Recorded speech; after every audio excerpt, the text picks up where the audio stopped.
Programang ito ay rated SPG. Striktong patnubay at gabay ng magulang ang kailangan. Maaaring may masiselang tema, lengguwahe, karahasan, sexual, horror o droga na hindi angkop sa mga bata.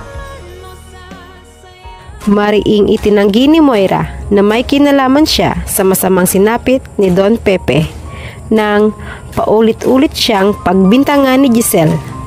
Pinayuhan niya ito na dapat sana ay mas napagtuunan nito ng pansin at oras ang kanyang ama kaysa mambintang ito sa kanya na walang ebidensya. At habang ginigisa ni Giselle si Moira tungkol sa kaso ng kanyang ama, ay nakatanggap naman ito ng masamang balita mula kay Lynette. Para itong binagsakan ng langit at lupa nang sabihin ni Lynette na wala na si Don Pepe. Hindi napansin ni Giselle ang lihim na pangiti ni Moira at sa wakas ay tinupad ni Carlos ang pangako nito sa kanila na poprotektahan nito si Zoe. Hindi binigo ni Carlos sina Moira at Zoe na hindi nito pababayaan na makulong ang anak.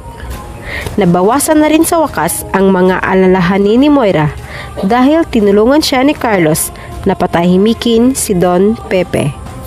Sinamantala ni Carlos ang pagkakataon na siya lamang mag-isa sa kwarto ng matanda. Kaya naisagawa nito ang nais na tuluyan nang patutulugin at huwag nang magigising ang matanda. At pinalabas na lamang niya na inatake ito. Kaya labis ang naging pag-iyak ni Annalyn at hindi nito matanggap na wala na ang kanyang lolo Pepe. Hindi makapaniwala ang batang doktor na mawawala ito dahil nagpakita ito ng magandang senyales at nagparamdam na sa kanya ang matanda.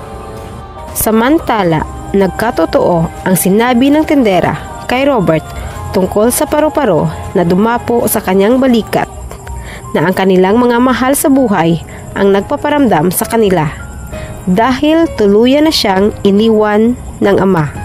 At huli na ang kanyang pagsisisi na hindi na sila mag-aaway nito.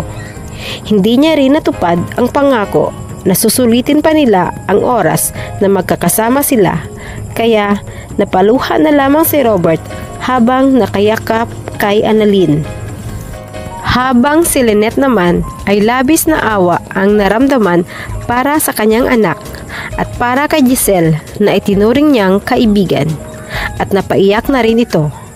Alam niyang mahal na mahal ni Annalyn ang kanyang lolo at alam niyang mahihirapan itong tanggapin ang pagkawala ng matanda. Sa kabilang banda, natupad ang masamang dasal ni Zoe dahil tuluyan nang namahinga ang kinikilalang lolo. Dahil sa takot na mawala sa kanya ang lahat kapag tuluyang magising si Don Pepe, ay sa demonyo ito nanalangin ng taimtim.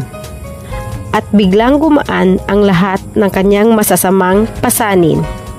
Ngunit kahit mawala man si Don Pepe sa kanilang landas, ay habang buhay naman niyang dadalhin sa kanyang konsensya ang masamang ginawa sa matanda, kahit sabihin pang hindi niya sinasadya ang pagkakatulak dito. Tuluyan na kayang mawala kina Giselle at Robert si Don Pepe o magkakaroon pa ito ng himala sa pamamagitan ni Annalyn? Sabay-sabay lamang nating aabangan dito lamang sa Abot Kamay na Pangarap.